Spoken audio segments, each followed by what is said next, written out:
Alors, encore une actu sur la Porsche Taycan qui encadrera les manches de Formule E en 2022. Ce sera la safety car. Ah, c'est quand même mieux qu'une Mini, bordel. C'est mieux, c'est beaucoup mieux. La première safety car, ouais, c'était une BM i8 qui n'était pas totalement électrique d'ailleurs. Elle avait simplement 30 ou 40 km en total électrique, ce qui était un peu ridicule. Et après, ils ont mis une Mini. Alors pourquoi? Sûrement un partenariat avec BMW encore.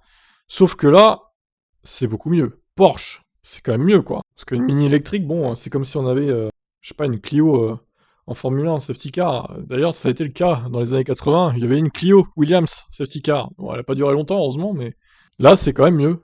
C'est plus sérieux, quoi.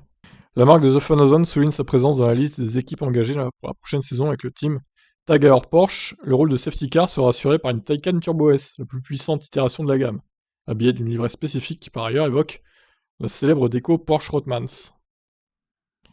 Alors qu'on voit du coup en photo là. Elle est sympathique, cette petite Taycan électrique safety car. Donc 761 chevaux, 0 à 100 en 2 secondes 8. La même perf qu'une Formule E. En revanche, l'habitacle a fait l'objet de nombreuses modifications avec l'apparition d'un arceau-cage, de siège baquet, de harnais 6 points et d'un système de télécommunication complet. S'y ajoute la nécessaire rampe de gyrophare et autres signes lumineux clignotants.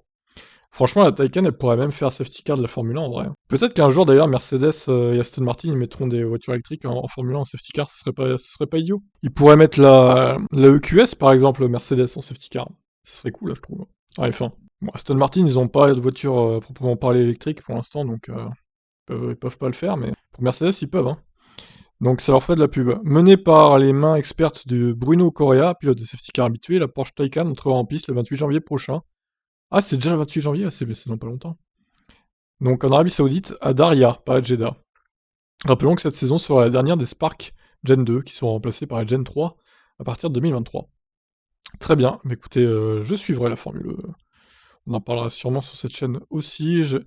J'avais comme projet de créer une chaîne sur la Formule E, mais bon, je me dis, il n'y aura pas assez de monde qui la suivra. C'est pas encore assez connu la Formule E, malheureusement. Ça reste un sport automobile de niche. Hein. Ça manque d'envergure. Hein. Par rapport à la F1, c'est complètement écrasé, quoi. Bon, bah sur ce, je vous laisse réagir suite à cette news. Ciao, ciao.